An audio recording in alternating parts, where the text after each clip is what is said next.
Alrighty then. So we've got this piece of alcohol tie-dye deli paper, and we're going to use that stamp set, the dragonfly. But first I'm going to make some prototypes. Hey y'all, APG Jamie here, and what I mean by prototypes is some possible faux stamps. Now these turned out okay, but I chose to make them all the same. So anyway, on with the prototypes, okay? What I have is painty paper punched out with a punch, which you'll see coming up. It'll be coming up, honest it will, really. Yay, voiceover issues. Anywhoodies, what I learned was because my deli paper, my alcohol tie-dye deli paper was so translucent, the background showed too much through the deli paper once it became translucent, okay? So I painted the back of the alcohol deli paper with white paint haphazardly, a very thin coat. Okay, what I found once I started matte medium, and it may have been the matte medium, I have no idea, but once I started putting my little deli pieces on there that have the white on the back, I couldn't help but notice that my stamping, I don't know what happened to it. It disappeared. I painted it off. I'm not sure, but it shouldn't have because it was archival ink. And so to try to repair where the ink disappeared, you know, the archival black ink, I got a black marker and played with it, and a gel pen, which I had initially was going to be using a gel pen to make some little highlighty type spots anyway. But knowing what I already know about the gel pens is that if I applied matte medium over it, because you know I need to put my country and my value of my stamps on there, if I matte medium over it to put those on there, I'm going to take the ink off. So I'm like, what am I going to do? Well, we'll just finish these out and we'll make a whole nother set, more or less, and we're going to do them slightly different. Okay, so now that I've used up most of the good orange spots on my deli paper, because it's orange, it's orangey, okay, I'll just have to do the bestest that I can, okay? I kind of had an idea. So we went ahead and painted over the back side, or what I determined to be the back side, how you doing, y'all, of the deli tie-dye deli paper, and dried that, and now we're putting matte medium on the front side of the alcohol ink deli paper, okay? Hickin', and we're going to dry that, okay?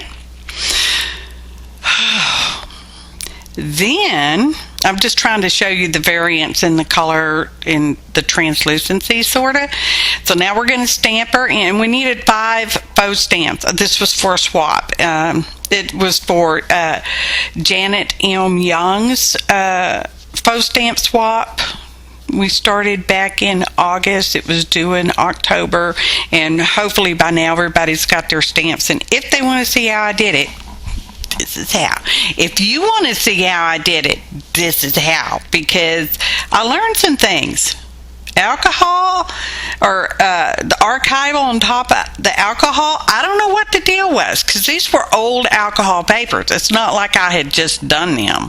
So it was all, anyway, we're stamping on them with the archival. I'm not worrying about the tail, because the size of the stamp we're doing, which is like a 1.5 by 1 or something. Hickin', y'all. It's our background is punched out with a die. You know, I'm hard-headed. Once I decide I want to do something that way, I do it that way, and it may not always come out. In this case, I was able to get that taken care of. The white paint on the back stopped some of the extra translucency with the background coming through, which made it look weird in this case. I mean, it still does to a certain extent, just not a lot. And we're cutting out all our little tiny dragonflies, all of them, y'all. And then I thought, okay, because I had an issue with the ink on top, I put the matte medium on the top of the deli paper before we stamped it. That fixed it. So when I go over it again and collage it down onto my stamp background, I don't get the ink disappearance. This is computer printed deli paper. What I did was I took a piece of cardstock, I went around all four sides with an ATG, which is a double-sided tape. I carefully laid my deli paper on there, you know, to avoid wrinkles, that kind of thing. Cut the deli paper down to the same size as cardstock, ran it through my printer because I already had all this stuff typed up for a prior post stamp swap. Anyway, couldn't find them. So now I've got tiny little deli paper words. It's my name, it's the value, it says it's a US faux postage and stuff like that. Just whatever I thought would be amusing for me. So we've punched out our background, which is a previously painted paper. I'm not sure how it was painted. It may have been on the monoplate. I don't know. I liked it. That's what we're using.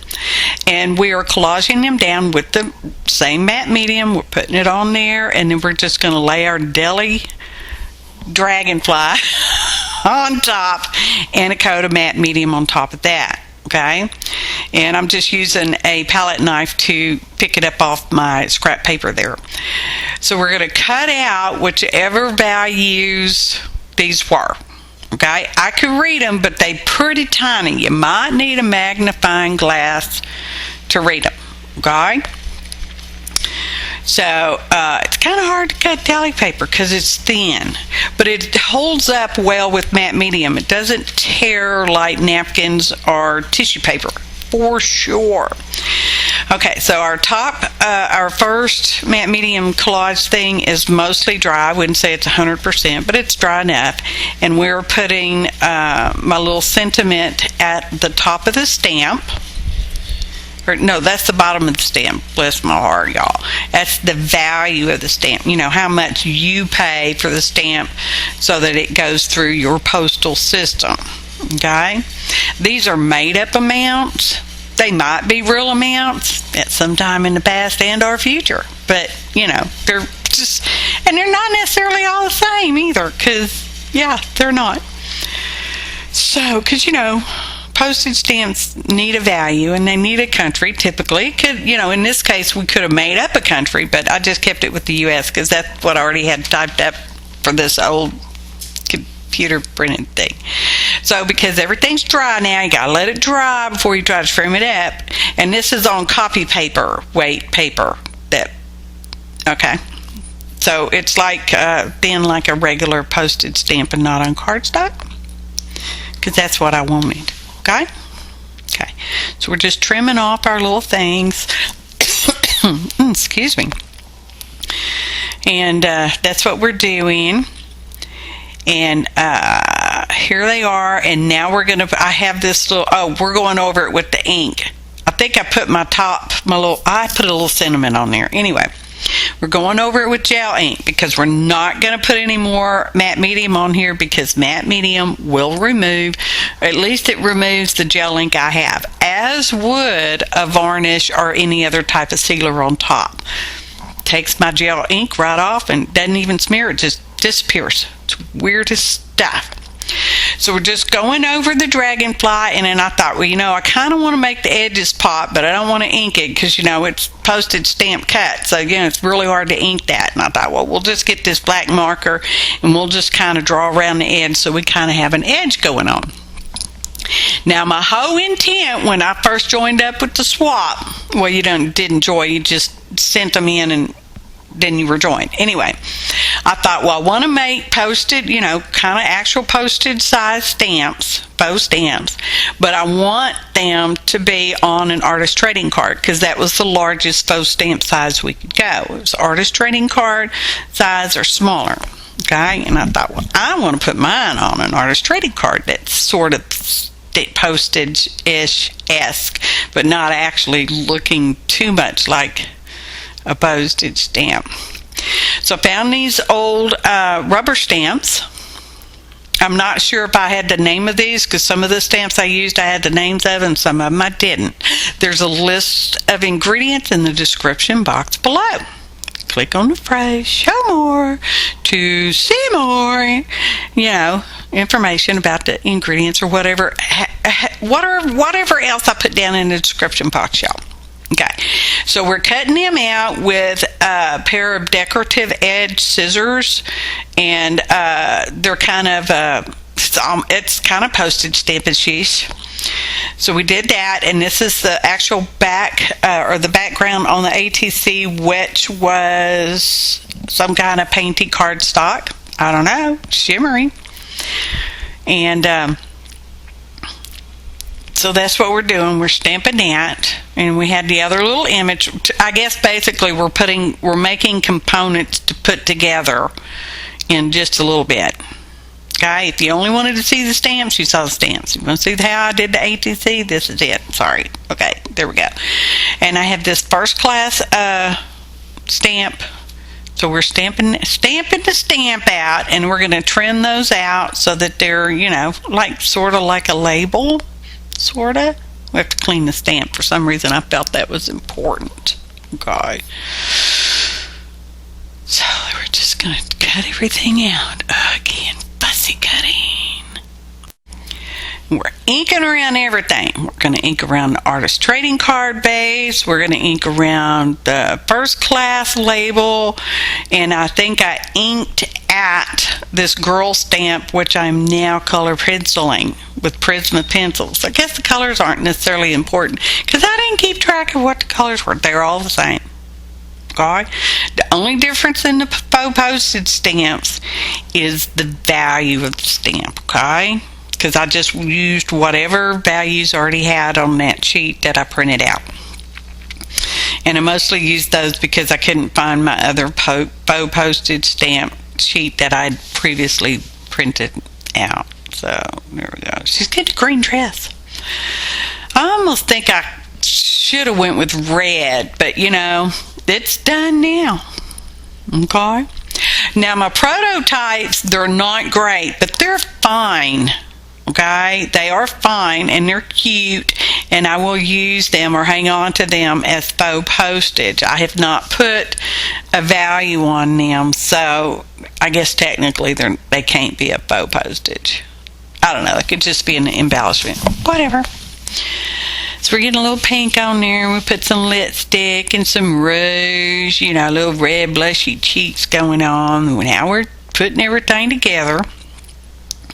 And this is going to be a little actually a tuck spot. It's not a pocket, because 3 sides aren't glued. It's tuck spot. And that's a label. As you can see, the background stamp there is postage-esque. And then we're just going to slide our actual faux postage under the little tuck spot. Oh, but first, I have to put my name on the back of it, because this is what the swap is for, the faux postage stamp, not the artist trading card. Just to add on it, I felt like I wanted to do, that I did want to do. And we just slide our little faux postage in there, and it looks adorable like that. And whoever got the swap, they can use the faux postage on whatever they want to use it on. Well, not for real postage. You can't send that through the postal system, because it's not real. It's faux, which means fake, not real. Anyway, even though if they take the postage stamp out and use it for something else, they still got a cute little artist trading card, y'all. So that's another stamp I had. I don't remember what it says. Destination unknown. So we're just stamping that, and we're going to put a cancellation on the back. Now, when Janet did her demo postage stamp, she put a cancel mark on them. I didn't do that. Whoever gets it, they're more than welcome to put a cancel mark on it, whatever they want to do, okay? So we're just going to sign the back of these with their actual name. Any day, we may show all up. Nope, that's it. Now we're putting the back backs on the artist trading card fronts, because I like to do that. I print my backs out, and this is how I typically glue them on, you know, because typical is typical, y'all. They're so cute. I am so pleased with how they came out. Like I said, I'm going to keep I have kept the prototypes. They're okay.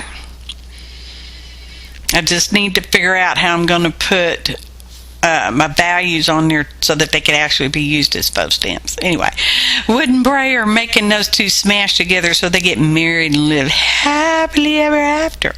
Now here's a little flip. Okay, I put autofocus on so I could kind of get up closer edge, and hopefully you can see the nice little blush. And see, here's our little faux postage. Ta-da!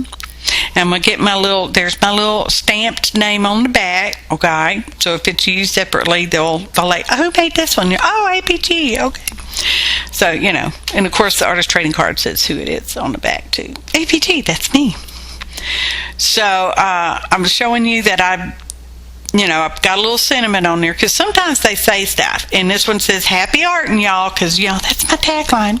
And then down here it says I think it's point, it doesn't matter because the values are different. It might have been $4.90 US faux postage. I put the word faux on there. Okay, and I'm just reading off different amounts. I think some is 35, some of them 6, some of them 3. I don't know what they are, y'all. I don't remember. So, photo montage. I so enjoyed it, and I probably made it way more complicated than it needed to be, but I love the dragonflies, and they're so adorable with that green gel ink on there. Look at that. $1.40 faux USA postage. That's what it's about. Appreciate each and every one of you. Thanks for watching, and happy arting, y'all.